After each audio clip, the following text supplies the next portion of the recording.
నేను ముందే చెప్పాను. అవును. పోలీసులు గాని త్వరగా దీన్ని తేల్చకపోతే రకరకాల కోణాలు వస్తూనే ఉంటాయని చెప్పాను. హ్మ్.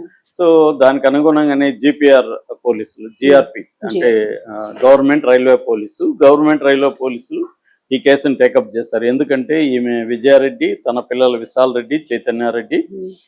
జనవరి 30న చర్లపల్లి, గట్కేశ్వర్ మధ్య ట్రాక్‌లో దాదాపు 12:30 ప్రాంతంలో అర్ధరాత్రి గూడ్స్ కింద పడి చనిపోయారు. గూడ్స్ హ్మ్. ట్రైన్ కింద.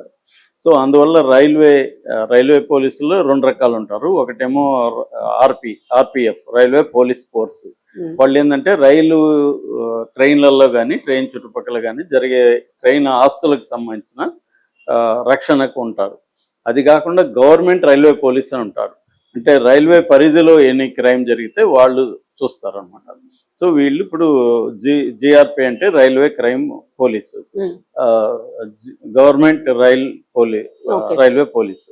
సో, వీళ్ళు ఇప్పుడు ఈ కేసు టేకప్ చేశారు. కానీ జనవరి 30 జరిగింది. అంటే ఫిబ్రవరి, మార్చి హ్మ్. అయిపోయింది. ఏప్రిల్ అంటే దాదాపు 2.5 నెల అయినా కూడా ఇప్పటి వరకు వాళ్ళు ప్రెస్ మీట్ పెట్టి అసలు ఈ కేసులో ఏం జరిగింది, హ్మ్. ఇప్పటి వరకు ఉన్న ఇన్వెస్టిగేషన్‌లో ఏం తేలాయి, అట్లాగే ఫోరెన్సిక్‌లో ఏమేమి ఫోరెన్సిక్ పంపించారు, ఇవేవి చెప్పలేదు. హ్మ్.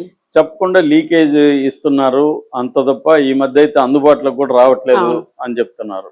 సో, దానివల్ల ఏమవుతుందంటే రకరకాల కథనాలు వచ్చాయి. ఇప్పుడు కొత్తగా ఏమైంది, భర్త బయటకొచ్చి ఈ ఆమె నేను ఇప్పుడు 25 రోజుల వరకు నేను పట్టించుకోలేదు. హ్మ్. పెయిన్‌లో ఉండిపోయినాను. 25 రోజుల తర్వాత నాకు వాళ్ళ అమ్మ మీద మిగతా కొన్ని విషయాలు జరిగాయి. అవును. మాకు వాళ్ళకి మధ్య. దానివల్ల నాకు ఆహ్, నేను వాళ్ళ ఫ్యామిలీ మెంబర్స్ మీద. నేను ఇన్వెస్టిగేట్ చేయడం మొదలుపెట్టాను. ఈ మొదలుపెట్టినాక నాకు అర్థమైందేమంటే వాళ్ళ తల్లి పుష్పవతి అంటే విజయారెడ్డి తల్లి పుష్పవతి, అన్న చిరంజీవి, వాళ్ళ భార్య మనీష వీళ్ళ ఒత్తిడి వల్లనే ఆమె చనిపోయింది. వీళ్ళు ఎందుకు ఒత్తిడి చేశారంటే ఆస్తి కోసం చేశారు. సో, ఆల్రెడీ ఇంట్లో ఉన్న ఆహ్, ఓ 1,40,00,000 నగదు, హ్మ్. తర్వాత 2,00,00,000 విలువ చేసే గోల్డ్ అంటే 3,40,00,000 టోటల్ వాల్యూ. ఇది వాళ్ళు తీసేసుకున్నారు. నన్ను కూడా ప్రెజర్ చేస్తున్నారు. 70,00,000 ఇవ్వాలి నువ్వు. హ్మ్. 70,00,000 ఇస్తేనే డాక్యుమెంట్లు నీకు ఇస్తామని కూడా ప్రెజర్ చేస్తున్నారు. వాళ్ళ అన్న చిరంజీవి రియల్ ఎస్టేట్ అంటాడు కానీ అతను రియల్ ఎస్టేట్ ఏమీ లేదు. మొత్తం నా భార్య ఆస్తుల్ని మేనేజ్ చేయడమే అతను చేస్తున్న పని. అతను చేసే వాటికంతా కూడా నా భార్య ఫైనాన్స్ ఇస్తుంది.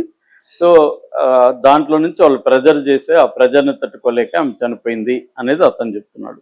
దీనికి ఇప్పుడు కౌంటర్‌గా వాళ్ళు కూడా రంగంలోకి వచ్చారు. హ్మ్. చిరంజీవి, వాళ్ళ భార్య మనీష, వాళ్ళ తల్లి పుష్పవతి వీళ్ళు కూడా మీడియాతో మాట్లాడారు. వాళ్ళు కౌంటర్‌గా సురేందర్ రెడ్డి మీద ఆరోపణలు మొదలుపెట్టారు. అదేంటంటే అసలు పెళ్లి చేసుకున్నప్పుడే సురేందర్ రెడ్డి 17 ఏళ్ళు ఈమె కంటే పెద్ద.